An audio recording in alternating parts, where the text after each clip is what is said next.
នៅពេលដែលគាត់យកបានហើយគាត់នាំគ្នាក្រោកឈរហើយគាត់បកដៃឲ្យកម្លាំងយើងស្រីឲ្យកម្លាំងយើងថាឲ្យឈប់ចរចាគ្នា After they capture our bunker, they wave their hands and call back our army, our soldiers. កម្លាំងយើងក្រោយពីឮពាក្យថាឈប់ចរចានេះយើងក៏ងាកមកឃើញគាត់បកដៃហើយយើងក៏ដើរមកជួបគាត់ When our soldier saw they are waving their hand and calling us back, we came back. ពេលដែលដើរមកជួបចរចាជាមួយគាត់យើងអត់ចូលមកទាំងស្រុងទេយើងក៏ចូលប្រមាណតែពី5ទៅ6នាក់ទេដើម្បីមកជួបគាត់ When we came to see them, only 5 or 6 of us came to see them directly. And I mean near each other, only 5 to 6 person. នៅពេលដែលជួបភាគីគាត់ហាក់ដូចបញ្ចេញនៅ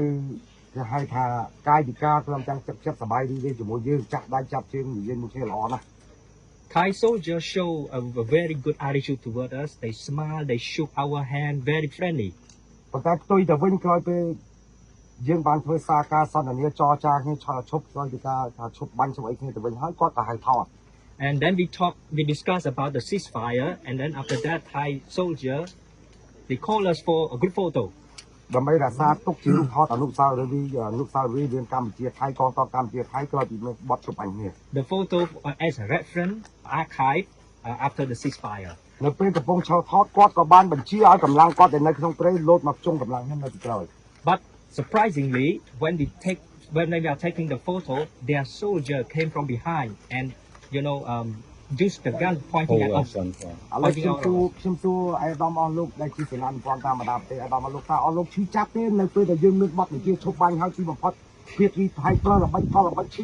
ថោកទីបំផុតដែលជុំមកលើកម្លាំងរបស់ខ្ញុំតែអស់លោកឈឺចាប់ទេអស់លោកឈឺចាប់ទេអស់លោកខ្ញុំសួរអស់លោកទៅវិញថាអស់លោកនៅជាសេនានុពលតាមបណ្ដាប្រទេសថាលោកឈឺចាប់ទេនៅពេលគេធ្វើអំពើអាក្រក់មកលើយើងទាំងតែយើងបញ្ចេញនៅកាយវិការស្មោះត្រង់ទៅជាមួយគេនេះ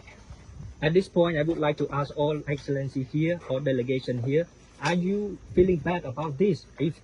it was you, when your own troop, your own soldier was captured by a despicable means, by a very disrespectful means, and this happened on your own territory. ក្រោយពេលគាត់ចាប់កម្លាំងខ្ញុំមកទាំងអស់វា20នាក់យកទៅត្រូវបានរត់រួចម្នាក់នៅសល់19ប៉ុន្តែ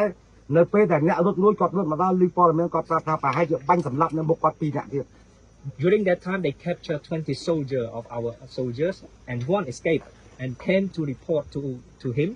And then during the report, he said that maybe 2 more soldiers was already killed at the time. បាទនេះគឺជា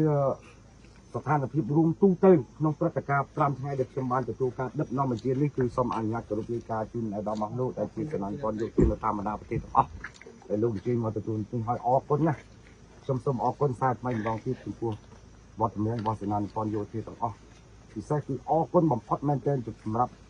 លោកដូណាល់រ៉ាមតែម្ដងនិយាយត្រង់តែម្ដងក៏ដូចលោកស៊ីជីនពីងរបស់ចិននិងម៉ាឡេស៊ីដែលលោករួមជាមួយនឹងសេនានុពលផ្សេងទៀតដែលលោកបានមកដល់ទីនេះនឹងមើលឃើញអំពីស្ថានភាពរួមទូទៅនៅទីនេះបាទនៅទីនេះបាទសូមអរគុណ